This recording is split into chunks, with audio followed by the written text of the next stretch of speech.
My name is Garmin, and I think I have too many dice.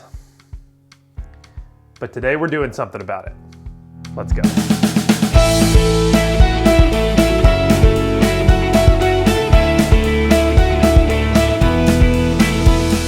Welcome back to the Storycraft Society. My name is Garmin. This is another Thursday, which means it's another episode. And this week we are tackling my much needed to address dice problem. I have a lot of dice, and honestly, I am tired of looking at the big, massive pile behind my DM screen. I'm just ready for them to be cleaned up. So, the plan is, today we are making my ultimate DM dice tray. This is what's gonna be perfect for me. I don't know about you. Definitely in the comments below, if you think that there's something I should have added, let me know that. Now, you could take all of the techniques that we do in this video and make a much smaller dice tray, something that's a little bit more compact, but mine is gonna be a behemoth, and that's because I need it. Here are the plans. Basically, it's 2 5x5s with 6 4x4s beside it. One of those 5x5s is gonna be for rolling. The other one is gonna hold all my D20s, and then the rest is all of my other dice. I'm gonna have a nice pencil slot up in the top. I also should be able to store minis up there. So if you're following along with me and making this exact dice tray, you're just gonna wanna make all these cuts out of foam, and then you can just follow along with the rest of the video, putting everything together. So without any further ado, I already made all my cuts, so let's take a look at what that all looks like. So when you have all the foam cut up, it should look like this. And then now we are ready to move on to texturing it. So to mark up our outside pieces, we're going to end up making them look like this. So it looks like there's planks of wood that are running on the outside of the dice tray. And then of course, all of the inside pieces, we're just going to take and score up to look like wood grain that we can paint up just to be the inside of the tray. The way that we're gonna do that is we are going to take and mark these sides out. Do the same over here.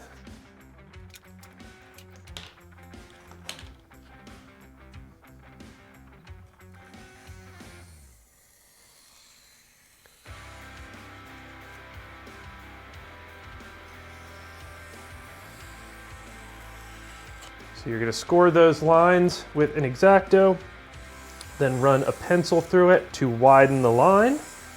Next, you're going to take and run that pencil all over the sharp edges. So for example, you can see there's this really sharp edge that runs along the outside. You can just run your pencil over that edge to smash it down a bit, make it look a little more rounded, more like wood. Don't forget to do your ends. Now to get your wood grain, you're going to get just a plastic wire brush like this. And then it's just as simple as scratching into the surface of the foam.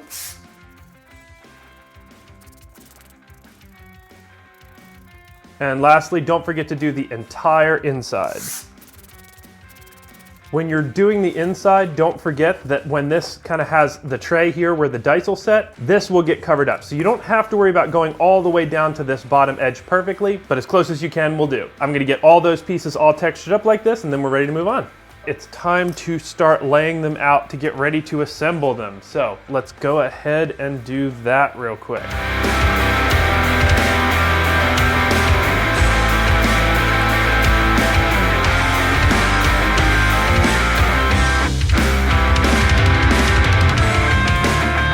All right, there we go. There is the general idea. Now time for a time lapse as I start gluing this thing all together.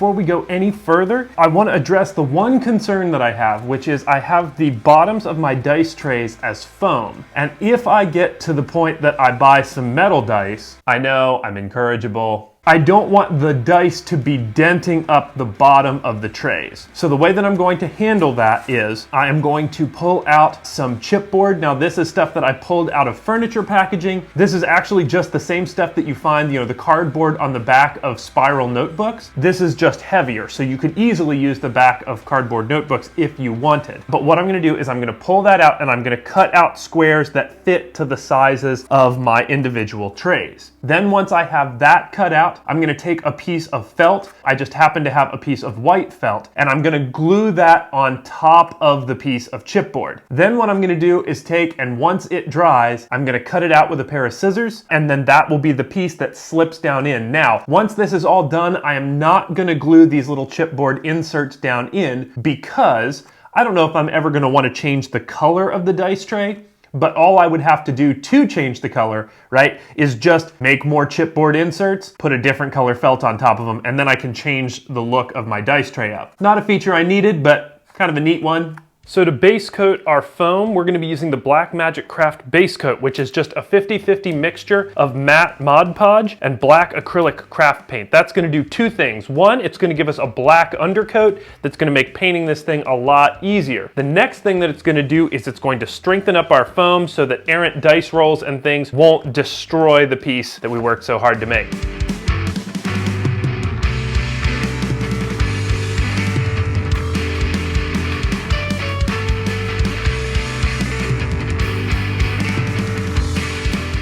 All right, so with this thing all base coated up, the only thing left that we have to do is get it painted, and the paint job is gonna be really simple. I'm not gonna go a whole bunch into it because actually last week I made a video called The Lazy Crafter's Guide to Painting where I explained in detail this exact paint scheme using these exact same colors. But what I will say is that the colors that we're gonna be using are brown from Craftsmart, milk chocolate from Americana, and territorial beige by Apple Barrel. But once we get this thing all painted up, that's gonna be the last step, and then we're gonna be ready for some glamour shots. Enjoy the time lapse, and then we're gonna see about ending this video.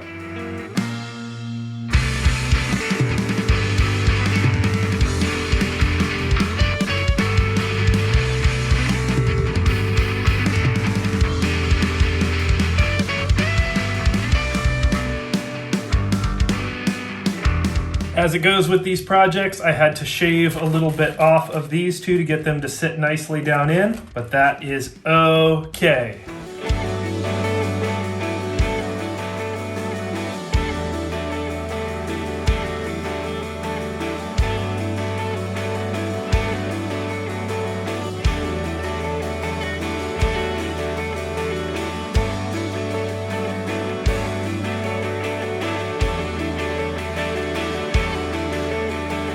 So that's it. Definitely this thing turned out great. I'm really pleased for how easy of a project that it is really in reality. I mean, it takes a little bit of preparation and you gotta, cut all the individual pieces and stuff. But once you get that all going, it goes together super fast and it's exactly what I needed to get all my dice split up into their individual spots. Gonna definitely look better behind the DM screen for sure. But if you like this content, definitely leave me a like down below. In the comments, I wanna know, is there something that I missed in building this thing? Is there something you would have added that would have added utility or use to this project? Or maybe I made it too big, I don't know, but I would love to hear your thoughts down in the comments below. If you haven't subscribed to the channel, definitely do that. It goes a long way to helping the channel out, and hit the notification bell if you want to know when our videos go live every week, which is Thursdays Eastern Standard Time at noon. But other than that, that's going to be it for this video. So until next week, I'll be seeing you.